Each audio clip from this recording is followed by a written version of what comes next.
My Father, the BTK Killer, Chilling Revelations in the BTK Case. The narrative of Dennis Rader, who is known all over the world as the BTK Killer, continues to be one of the most ominous and unsettling episodes in the history of criminal activity in the United States. Not only does his moniker, which is an acronym for bind, torture, kill, represent his tactics, but it also captures the terrible ritualism that lies behind his atrocities. The fact that Rader's life is doubled up is one of the things that makes the BTK case particularly frightening. To those who were not familiar with him, he gave the impression of being a typical man. He was the president of the church council, a leader in the Cub Scouts, a spouse and a parent. Underneath that facade of normalcy, however, was a cruel murderer whose murders extended over 3 decades, leaving behind a path of psychological anguish and questions that have yet to be answered. In 1974, Rader began his murderous rampage by brutally killing the Otero family in Wichita, Kansas. This was the beginning of it all. It was a chilly morning in January when he broke into their house, severed the phone lines, and then used calculated control to bring the family under control. Joseph Otero and his wife Julie, along with 2 of their children, Joseph Jr. and Josephine, were shackled and murdered. He smothered and strangled them in succession, taking joy in the power he held over their lives. Rader's actions were as methodical as they were monstrous. He suffocated and strangled them in sequence. Not only was the crime scene filled with cruel deeds, but it also contained ritualistic elements, which would come to define his subsequent actions.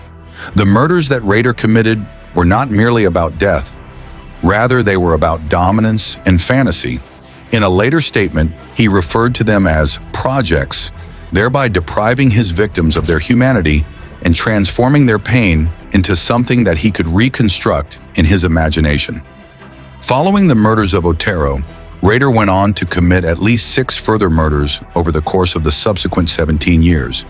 He chose victims whom he could monitor and exert control over, frequently observing their daily activities for several weeks prior to carrying out his plan.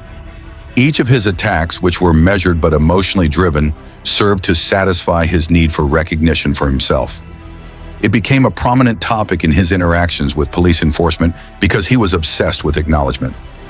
As a means of teasing the authorities and the local media, Rader sent letters in which he detailed his criminal activities, referred to himself as BTK, and demanded attention. A killer who wanted to be perceived as both intellectual and untouchable was revealed by these letters, which were filled with arrogance, sexual connotations, and a theatrical sense of self-importance. In the course of several decades, Rader was able to keep up his double life. During the day, he was responsible for issuing code violations and attending church in Park City, Kansas, where he worked as an inconspicuous compliance officer. He was a voyeur and a predator throughout the night, and he would build intricate bondage fantasies and meticulously detail them in his notebooks. Due to the fact that the facade was so convincing, his family and neighbors saw him as an exemplary citizen. Carrie Rawson, his daughter, has frequently referred to her father as a gentleman who was both strict and caring. He was the kind of person who brought her camping, taught her valuable things about life, and prayed with her at church. Not only did the discovery that he was the BTK killer devastate her world, but it also shattered the sense of safety that had encircled an entire town. Rader's collapse was not just due to the advancements in forensic science. Rather, it was due to his own ego. Following a period of silence that lasted for over a decade, he resumed communication with the media and the authorities in the year 2004. Within one of his messages, he inquired about the possibility of tracing a floppy disk in the event that he sent one. The response from the police was that it could not be, which was a deliberate deception that was intended to draw him out. At the time that Rader transmitted the disk, the detectives discovered concealed metadata that connected it to the computer that he used at his church, and more precisely, to a file that was generated by Dennis. Through the combination of this mistake and the DNA evidence that was collected from his daughter's medical records, the authorities were finally able to arrive at his residence. Rader confessed with an unsettling composure when he was caught in 2005. He detailed his murders and expressed satisfaction in his projects. Rader's confession was a very quiet confession, The degree of his psychopathy was shown by his unemotional and detached demeanor during the confession. Even though Dennis Rader is behind bars, the BTK case has never fully stopped developing. After his arrest, new and unsettling information continued to appear, largely due to his personal writings and the determination of his daughter, Carrie Rawson. Over time, she began assisting investigators in looking into whether her father could be connected to other unsolved cases in Kansas and Oklahoma.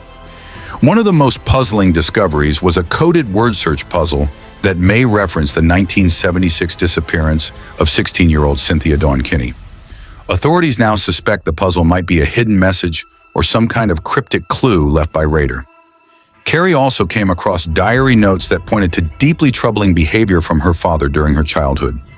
In one entry from 1981, he wrote the phrase Carrie/BND/game.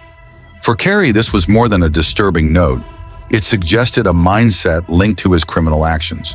She has spoken publicly, saying she believes the entry indicates she may have been harmed as a child, adding another painful layer to an already horrifying case.